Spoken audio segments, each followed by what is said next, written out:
Okay, so guys, today we're going to be power scaling another underrated verse that is often downplayed to wall level. Now this verse is going to be the Doors universe.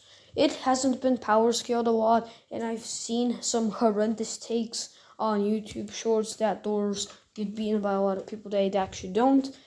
And now we're going to power scale the lower end entities like Timothy, Screech, then the middle ends, the ones that can damage you severely but not kill you instantaneously, then the high ends that can kill you instantaneously. So, moving on to the first feat.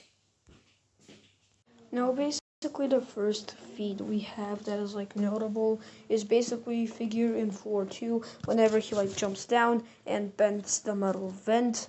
Now we can just calculate how much energy it took to bend, and then we can I'm just gonna show you the calculation right now. Okay, so here's the calculation of the feat. It was done in that much time, and it comes out to 8,776 joules, which is street level. Now this is a weaker feat, and I'm just gonna show the stronger feat right now.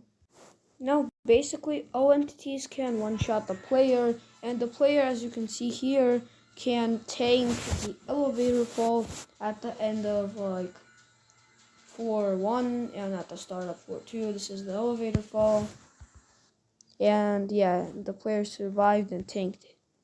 Now, we're just going to take the kinetic energy of the elevator itself. Now, the elevator could hold up 12 players, each carrying a item. This is the elevator without power, and I'm just going to show the insane weight that it can hold up.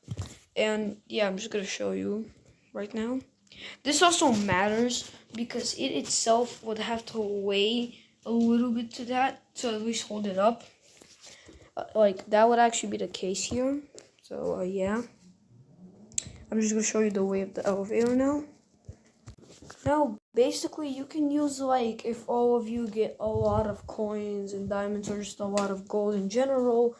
As you can see here, here's how much each one of these stuff weighs, and yes, the barrel of starlight does count. Then we have the total is 20,044.2 kilograms, which is 20 tons. 20 tons, which is the weight of the elevator. Now I'm going to show the kinetic energy for it. Okay, so basically we calculated to be obviously 20 tons and at a speed of 5.62 meters per second. And after that we get 315,600 joules, which is wall level. The craziest thing is that the player is able to tank the elevator crashing. Now I'm going to just add the additional energy required to break the rocks, because it cracked up a few rocks at the end. Actually, I'm not going to do that because there's not really a big difference here. So the reason why this is important is because a lot of the characters can one-shot or at least deal a big amount of damage to the player. Now in this video I'm going to be scaling the higher end characters because they're just the ones I'm going to use basically in the arguments. So yeah. Now moving on to the higher end stuff. Now, basically, I'm gonna appeal to Think Noodles' gameplay a little bit because I didn't find any other. Basically, Grumbles can make these holes in the walls. Now, honestly, I feel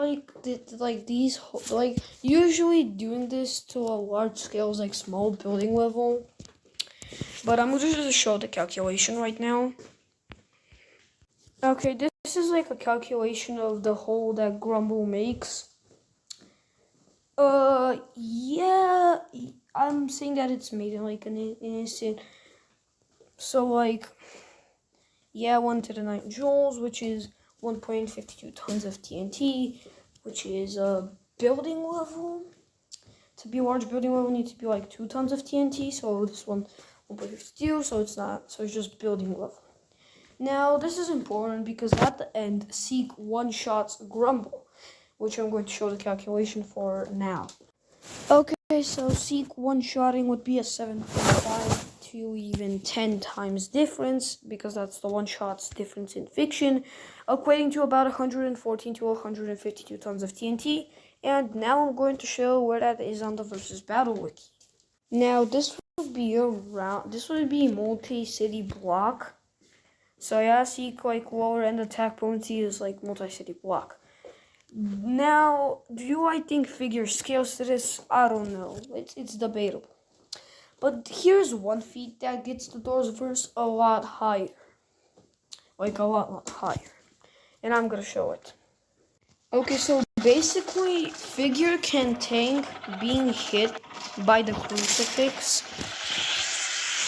Now, well, this might seem like it doesn't scale anywhere. I'm just going to, he tanks it and breaks out of it.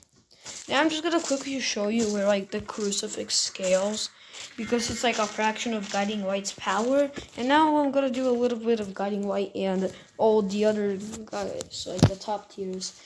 The Curious Light, the Modifier Entity, or the Mischievous Light, and the Guiding Light, and Curious Light, and where they actually scale.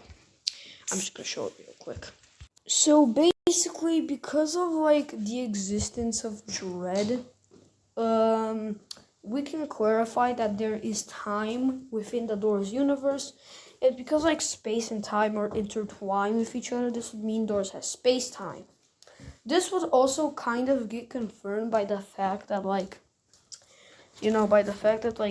there's a painting called Space-Time. So that just confirms Doors having space-time. Guiding Light should scale to this, as Guiding Light not only just created, not only would he have created this, but he would scale to this due to the fact that he can affect the space-time and change it and manipulate the Doors universe to help the player.